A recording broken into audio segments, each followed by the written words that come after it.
ҷумҳурии Тоҷикистон аввалин мамлакате мебошад дар минтақаи Осиёи Марказӣ, ки стратегияи миллии рушди зеҳни сунъии худро дорад.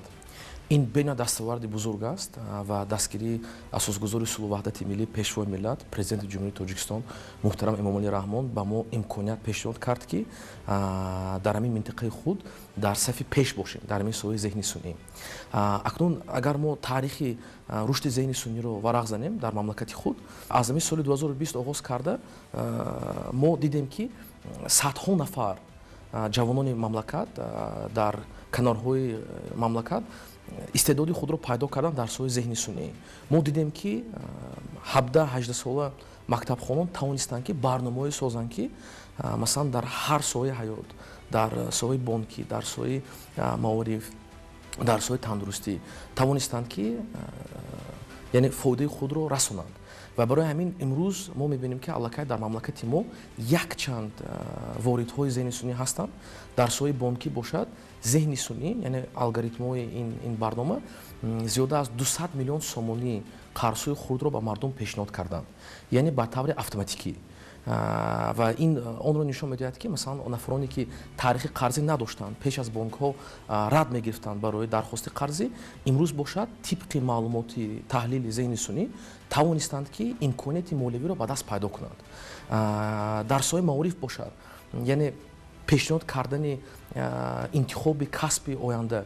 Алгоритми зеҳни сунъӣ аллакай имрӯз тайёр шуда истодааст, ки вай алгоритм метавонад, ки ба талабагон на танҳо касби муайянро пешниҳод таҳлили он чизое, ки ба онҳо писанд ҳастанд, илова аз он пешниҳод мекунад он масалан маҳфилҳое, ки ба шавқи онҳо мутобиқ асту метавонад малаки онро пешниҳод кунад. Яъне мо аллакай дист додем, ки дар мамлакати мо имрӯз якчанд воридҳои зиёди зеҳни сунъӣ ҳастанд ва мо аллакай дар ин соҳа дар минтақаи Осиё дар умум гирем агар дар саи пеш истодаем.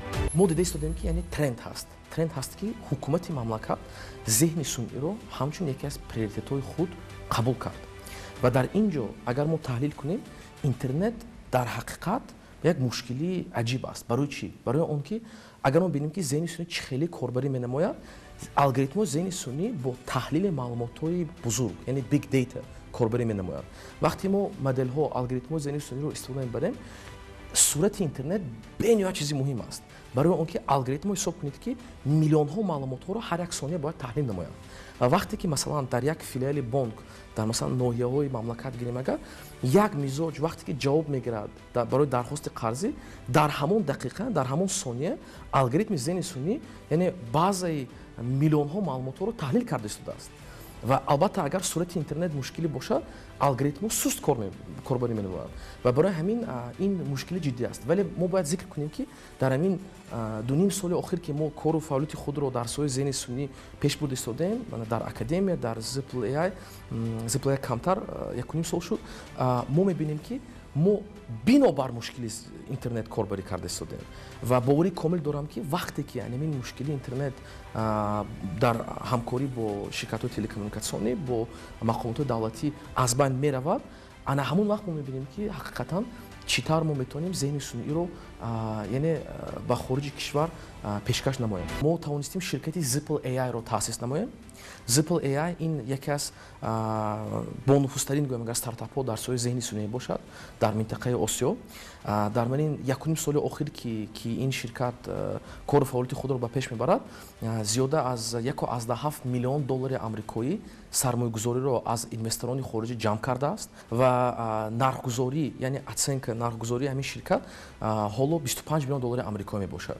Ин бисёр ҳам дастоварди бузург ҳаст, ки ҳамин ширкати ZippleAI тавонист, ки бо истифодаи он истеъдодҳое, ки дар ин лаборатория ҳастанд, тавонист ба бозори ҷаҳонӣ барномаи худро, яъне скоринги қарзӣ бо истифодаи зеҳни сунъиро пешкаш намояд ва ҳоло дар 6 бозори ҷаҳон, дар Осиёи Марказӣ ва дар давлатҳои араб тавонист, ки ҳамин барномаро ворид кунад дар бонкҳо.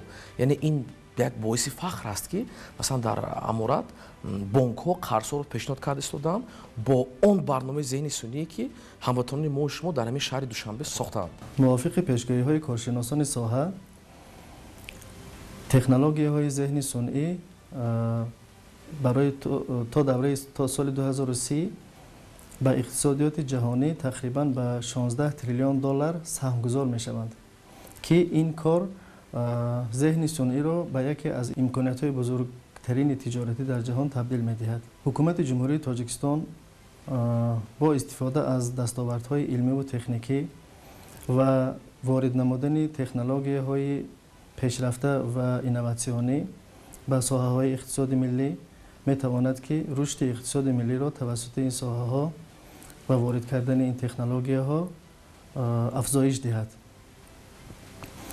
дар ҷумҳурии Тоҷикистон барои татбиқи зеҳни сунъӣ соҳаҳои афзалиятноке ба назар гирифта шудааст, ки ин ҳам бошад молия, бонкдорӣ, нақлиёт, саноат, энергетика, телекоммуникатсия, инчунин соҳаҳои тандурустиву маориф ба ҳисоб мераванд, ки бо ворид намудани технологияҳои муосири зеҳни сунъӣ метавонанд самаранокии худро афзоиш диҳанд ва бо ин роҳ ба рушди иқтисоди кишвар мусоидат карда шавад. мақсади мо он аст ки масалан дар соҳаи маориф агар гирем, тибқи стратегияи миллии зеҳни сунъӣ ки онро роҳбари давлат, пешвои муаззами миллат дастгирӣ карданд, аз соли 2026 дар ҳамаи мактабҳои мамлакат фанни асосҳои зеҳни сунъӣ бояд ворид шавад. яъне инам як боиси ифтихор аст ки мо ҳозир кӯшиш карда истодем ки ҳар як мактабхон дар Тоҷикистон дар оянда бояд асосҳои зеҳни сунъиро фаҳмад ва фикр кунад ки чӣ соҳаи дунёро интихоб накунад, дар ҳамон соҳа тайёр бошад ки бо зеҳни сунъӣ корбарӣ карда тавонад. ва барои ҳамин ҳоло мо барномаи таълимиро тайёр карда истодем. дар донишгоҳҳои мамлакат аллакай дар зиёда аз 7 донишгоҳи мамлакат зеҳни сунъӣ ворид шудааст ҳамчун фанни маориф, фанни илм, ва акнун бошад мо ба сатҳи мактабӣ рафта истодем. ва мо мефаҳмем ки ин бениҳоят мушкили калон аст ки мо бояд онро фаҳмем, барои ин ки албатта дар соҳаи мактабӣ мушкилиҳо зиёд ҳастанд ва мо мефаҳмем ки малакаи маълимон дар ҷои аввал аст. ва барои ҳамин ҳоло мо нақшаи стратегия карда истодем ки чӣ тавр дар 3 соли оянда аввал таври пилотӣ ва баъд таври ворид кардан ба мактабҳои мамлакат мо метавонем ки ҳамин фанни навро ворид кунему ва талабагони мамлакат самаранок дар ин соҳа тавонанд рушди худро ба даст оранд.